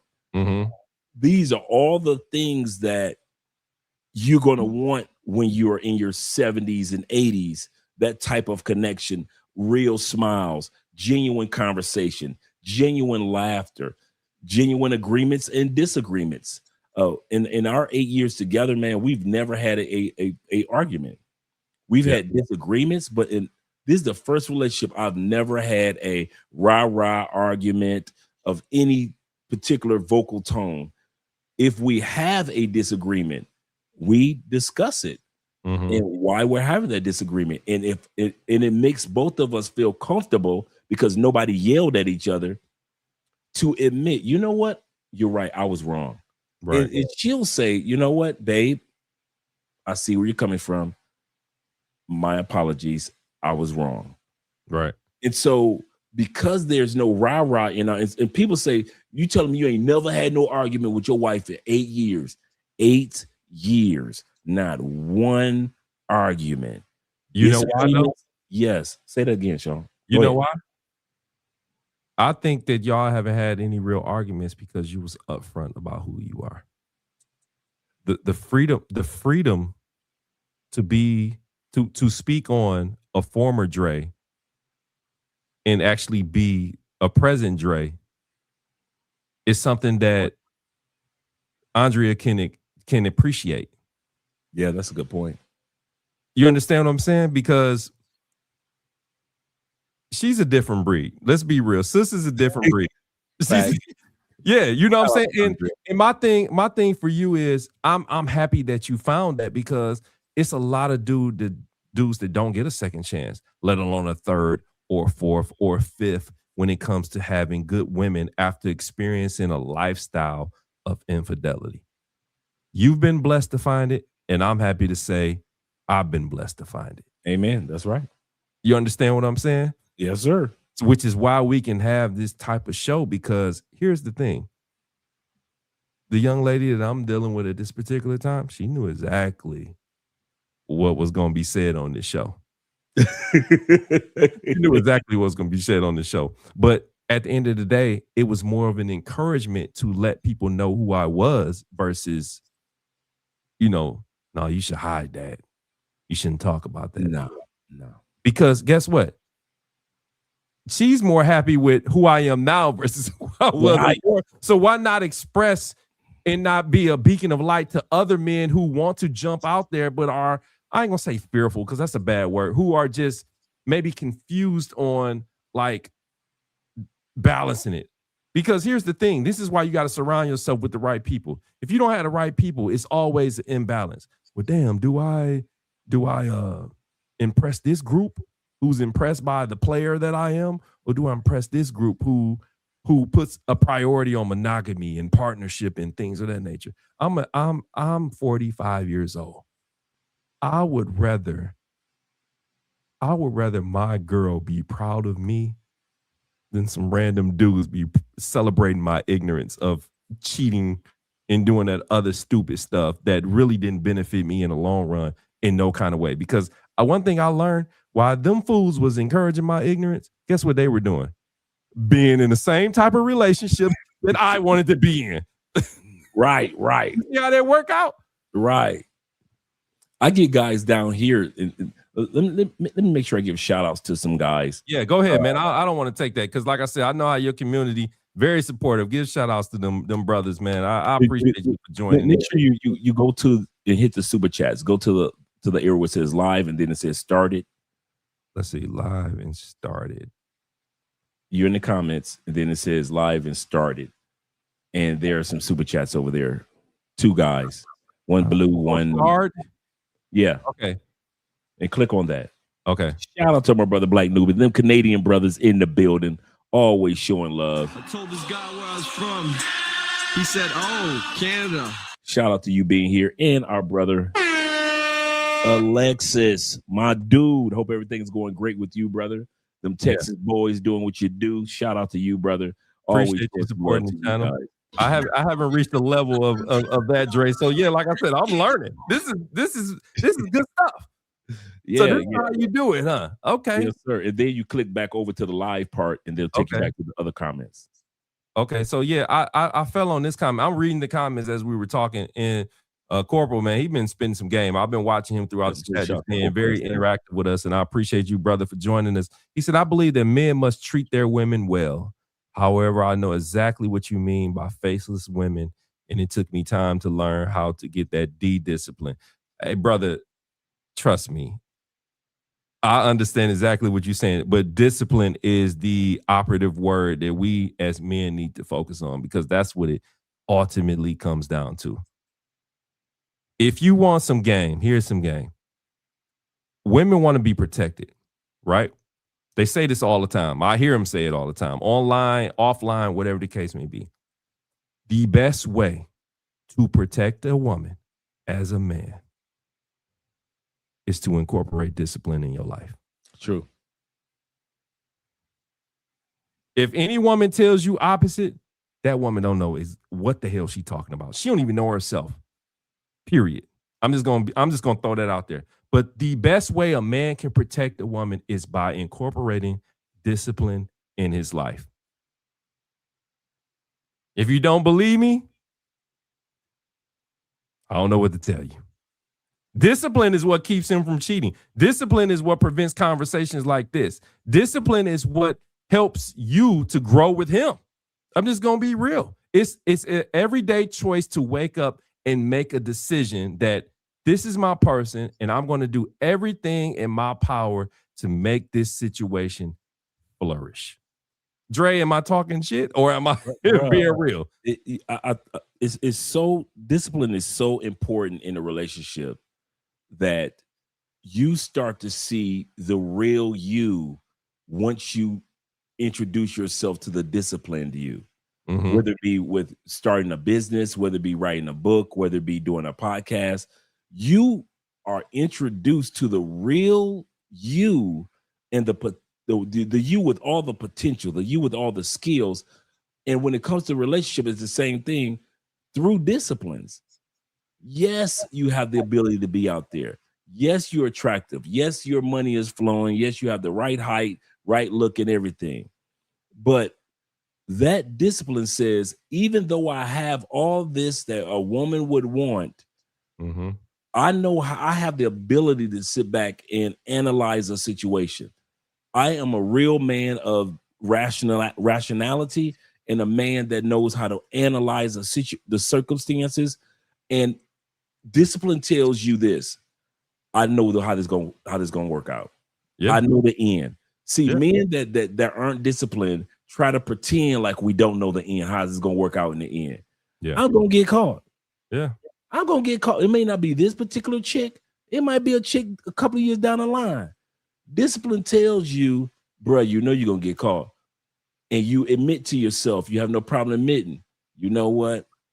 Now since I know I'm going to get caught, is it worth it? Right. I've had guys, Sean, that come down here to Colombia, and they've said to me, I mean, good dudes, mm-hmm. and well-meaning dudes, they've said to me that if we see you with a chick, Dre, you a dude, man. We ain't tripping, dog. We ain't tripping. If we see you with another chick, we ain't tripping like that, dog. You're a man. Mm-hmm. One of the reasons why I'm so disciplined and happy in my relationship, I've grown, Sean, over 8 years of doing content creator being a content creator and talking to these brothers and myself over the phone and praying with each other. Mm-hmm. I now can't take disappointing my brothers who I built a relationship with. Right. So if you notice now, most of my conversation has very little to do with my wife. Mm-hmm. I don't put the weight of my faithfulness on her. Before I thought that if I love a person enough, if I love this person or that person enough, that will be enough. Like, Sonny and Cher, love will keep us, like Captain and Tennille, love will keep us together. Mm-hmm. But no, I realize by being an ex-cheater, you can love somebody, but that doesn't mean that's going to keep you together. No. And so I realized that take the weight of responsibility for my faithfulness off of that person Mm-hmm. and put it on me. Right. Buck stops here with everything else when it comes to bills and taking care of the kids and the bumps in the night. If I hear something go bump in the night, I'll give you a perfect example, Sean. The other night, Andrea can sleep, and she doesn't notice this I've never told her this. Mm-hmm. Andrea can sleep a solid sleep. Any small sound, I'm like this. That's being a man. Right. I can hear a house creaking. I can hear water that didn't get turned off all the way to faucet. You hear everything because you as a man are programmed for those disciplines. Mm-hmm. So it is also if you are alert enough to notice the slightest sound in your house at night, how is it that you're not alert enough to notice this is not going to work out if I cheat? Right. I don't think us men who cheat are as stupid as we play to be. No, hell no. And that's what my point is. I think we cheat and we know how it's going to end sometime. And yet we're willing to lose everything in the name of that particular cheat. And once again, guys, don't think we're coming at men. We just so happen to be talking about, we're in the barbershop right now, gentlemen. But we know statistically, even in Colombia, women are out there just as bad, if not more, than men. But like we always say, stick to the topic. So tonight's topic is about us gentlemen. Yeah, so I'm address something that I know a lot of women have brought up to me about the so-called 80-20 rule, right? Where in those who are not familiar, that says that in most cases you're going to find only 80% of what you need from that person. But why do we focus on the 20? And maybe that might be the cause of why cheating goes on, right? Because you're seeking the 20 but leaving the 80 behind. What do you say behind that? I agree with you 100%. I've seen guys with some of the here in South America cheat on some of the most gorgeous. There's a saying that I've heard way back in the day, and it still holds true. Mm-hmm. If you ever want to see a woman that's been cheated on, look for a gorgeous woman. If you ever want to see a woman that has been cheated on, and in many cases, way more than one time, right, look for a physically highly attractive woman and just put the mic in her hand and let her talk. Well, you know the States version of that, right? What is it? The old player would tell you, show me a fine sister, and I'll show you a man that's tired of fucking her. Right. Right. I've heard that so many times. And I didn't understand it until I got older. And I'm like, damn, that's crazy. That's a crazy way to look at it. Not that one. Right. I think what often happens, I'm gonna be real with you. And I had this conversation the other day with my person, and she said, why do you think men hide the cheating aspect of everything? And I just straight up real like, you have to understand that there are some men out here that will rather take the decision from you versus be real about who they are and give you the decision to make about them. So true. I was like, we talked about this on the show the other day, Sean, about you know what's so crazy, Sean? Do you know how much cheating coochie I got when I stopped taking off this ring? When I was giving women the choice, and we talked about this on the show, I got more women that Mhm. dropped their panties when they said, because you were truthful, and the panties dropped. No, I get that. I don't know. I was one of those guys that thought, women didn't understand. I'm gonna try to be slick with it, so forth and so forth.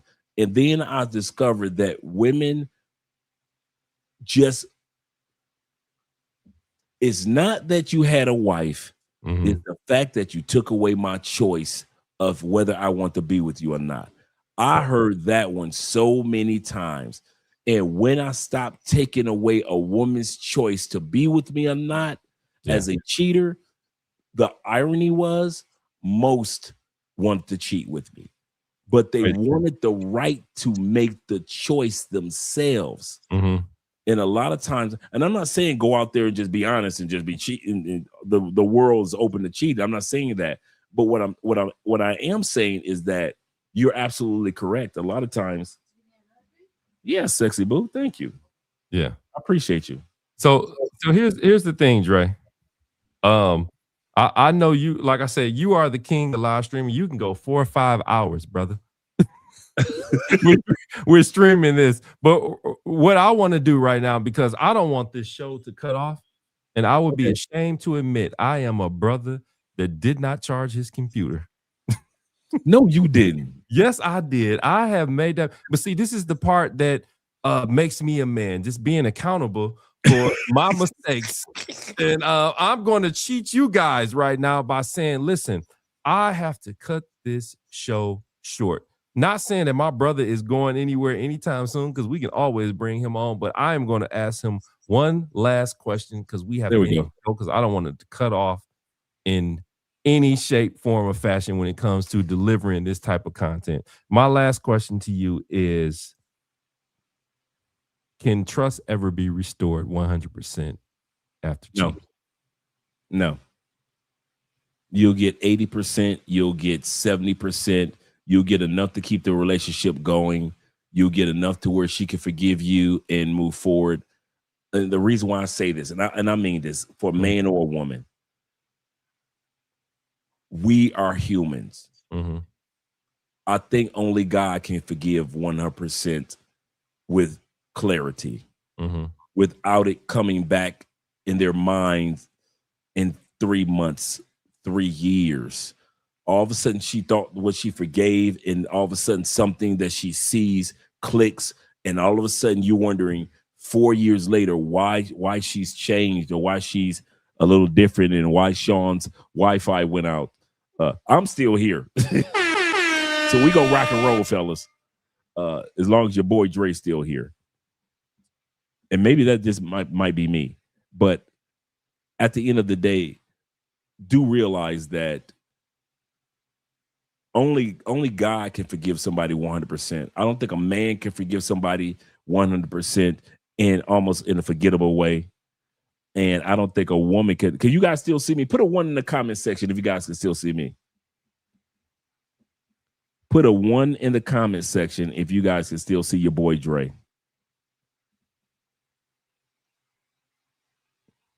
Hey, we gonna rock and roll a man supporting man. There we go. All right. Shout out to our brother Sean D. Upshaw. You know how we do. We have no problem with hijacking channels. This is not the first channel we've hijacked. You guys are my co-conspirators. This won't be the last channel that we hijack. You know how we do it, fellas. This is a takeover. Call it piracy if you want to. I'll put the patch on for us all. But at the end of the day, shout out to our brother Sean D. Upshaw, because this is an excellent, excellent topic. And I kid you not. Shout out to Kendra. Kendra say, I'm still here. But at the end of the day, guys, do remember this. It is, and we're going to keep rolling until Sean comes back. He can charge his computer, or if you will, but we're going to be here because you know how we do. Can a person, thank you, sexy boo. Oh, that's good. That is good. Sean D. Upshaw is back. Listen, I am back, but I am not I am not in the studio portion of it, but I am back. That's what I'm talking about. Yeah. Like I said, I apologize for that. I did not know I didn't charge my computer, but I didn't want to let this show go by without at least ending it in the proper way. And I see that you were holding it down as I logged back in. Yeah, man. Like I said, you the king of stream, man. You go 4-5 hours. Oh, no doubt. Yeah, my longest show probably go 1 hour and 20 minutes, but this is one of those topics that, I mean, I could have known it was gonna go 2 hours. 2 hours is my cap, but I made a mistake. I apologize, fellas. Ladies. There you go. Take accountability. Right, exactly. But I'm back, man. Thanks for tuning in. Thanks for holding me down, Dre, man. Like I said, man, I appreciate you, brother, man. This topic has been phenomenal. Just a way to just kick off the first episode of the Confessional. Yeah. And you know what it is intended to represent, which is bringing brothers and sisters on in this particular space of personal development, family dynamics, dating, relationships, and marriages, and speaking from a real perspective on what needs to be done in order to improve it. Yeah. Yeah. And my final words for you is shout out to the audience, shout out to you, and finally making it back to the podcasting and YouTubing space, man. You and the type of content in which you present has always been needed, man. You were light years ahead of, I would easily say, Sean, I mean this, and I'm not just saying it flippantly. You were probably light years ahead of, I would say, 80% of Black YouTubers, male and females. You were way ahead. It was nerdy or not known for Blacks to be on YouTube or podcasting. Just in the podcasting space itself, when the stats, when you were podcasting, there were only in the United States less than 30,000. I was about to say 50, but the stats were 30,000 podcasts in the whole country. Nobody was podcasting. It was not the in thing. It was not popular among anybody. And it, especially among Black people, to have Black people on the microphones together, male and female, that's another groundbreaker. At that time period, you were doing this before there was an O'Shea, before there was a Tailor Made Dreams, before there was any of these content creators that we all know and love. You were doing this way when it was not the cool thing to do as a Black person. Yeah. And so I want to make sure that the guys realize, whenever I say my mentor, my brother, my friend, they really know who it is, who I'm talking about, because none of this would have taken place if it wasn't for you. On this particular topic, I want to end with this. I want to let men and women know, just like it's hard, but there is life after separations of relationships and life moves on for you. I want to let men who have cheated and women who have cheated before know there is life after cheating. And no, you do not have to be a lifetime cheater. Yes, you will be tempted for life. Even the Bible says the eyes of a man is never full, but that doesn't mean that you'll meet the right person, but yet you'll be out there cheating. I just want to let you guys know, I'm trying my best to be an example to you guys that if I can be out there and within a 14-year window of marriage, be with the amount of women that I was with, and now I am happy and at peace. I believe that the same benefits that Sean is receiving, I'm receiving in life, a lot of you guys are going to be receiving those same benefits. So just because you cheated, man, don't put yourself down, including you ladies. Don't put yourself down because a man cheated on you or you were with a guy like me, I was in the past. There is life after cheating, just like there's life after divorce. Absolutely. Absolutely. And I appreciate that shout out, man. It's so encouraging to get those words from your brother. And because I know that you really mean it. And as I said, I truly apologize for the mistake that I made as far as not fully charging my computer, but I did come back strong. As you can see, I don't give up that easy. But and like that's where I learned it from. This is the first episode of the confessional. I promise you going forward that I will be fully charged and ready for whatever conversation and however it leads, as long as we are learning something and improving as individuals. That is the entire purpose of This Could Get Ugly. That is the entire purpose of the confessional. That is the entire purpose for me just as an individual. So I appreciate your fam for joining. I appreciate my fam for listening. And, you know, I love you guys. Thank you for tuning in. The next confessional will be probably in 2 weeks. I have a guest. She won't be available for 2 weeks. I'm trying to rotate. I had 2 men at first. Now I'm trying to do 2 women, but I'll keep you abreast to what's going on by spreading the word on social media. And Dre, I truly appreciate you coming on and sharing your experiences. And like I said, you're my brother for life, brother. Yes, sir. Yes, sir. Appreciate being here. Make sure you guys subscribe to This Could Get Ugly podcast. Do not leave here tonight, guys, without subscribing. You know how we do. We support each other. Men supporting men. Absolutely. Shout out to my brother AMSM in regards to that. We support each other. We are a family unit because we already know we ain't got nobody but us. Right. We ain't got no movies and no books that support each other. So men, we got to support men. And shout out to all you ladies out there that support men that are trying to turn the ship and do the right thing. Yeah. So thank you, ladies, for supporting us as well. But guys, make sure you support Sean with super chats, on the PayPal, as well as support Sean's channel on the Cash App. Really simple to do. Appreciate you guys being here. This has been fun. This has been great, and I'm glad I got a chance to say some things that support what Kevin Samuels was saying and what you and I have talked about for years about the value of going to get counseling. It is important to know to thyself be true. Yeah.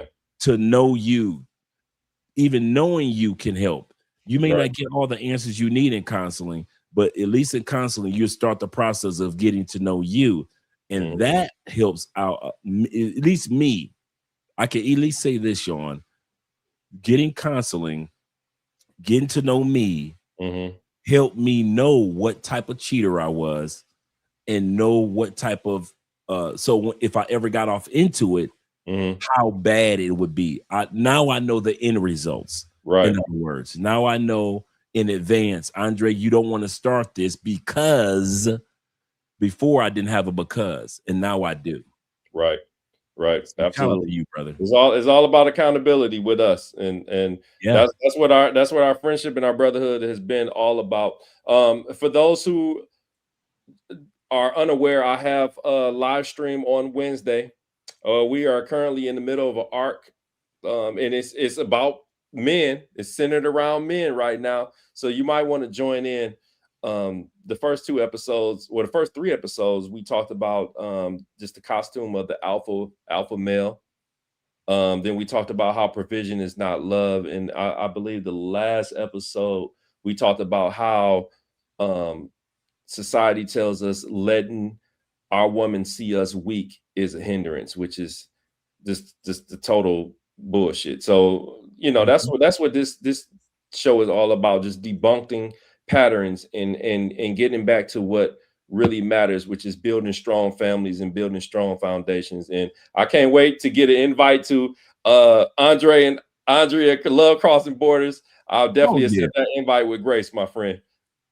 Oh yeah. Now that you're officially back, yeah. Yeah. You gotta you at home. Oh, You yeah, know, for sure. everything that we built is built upon the things that you have taught me, brother. Appreciate Before you go, man, show it. the all the way to the bottom. You got AMSM, a man supporting men. Show his in his comment. He says, Andre, he said, I follow him on IG. Mhm. He said, if he needs further exposure, which we all need, nobody can grow on YouTube or any social media platform alone. He can add me as a collaborator. A collaborator.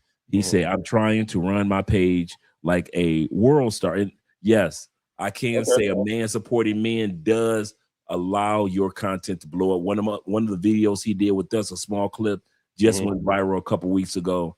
Okay. So shout out to him. He does support Hey, me. listen, man, I appreciate that. I would definitely, if you do follow me on IG, I'm going to make it my business as soon as we get off this podcast to go follow you back and add you as a collaborator on anything that I put out there.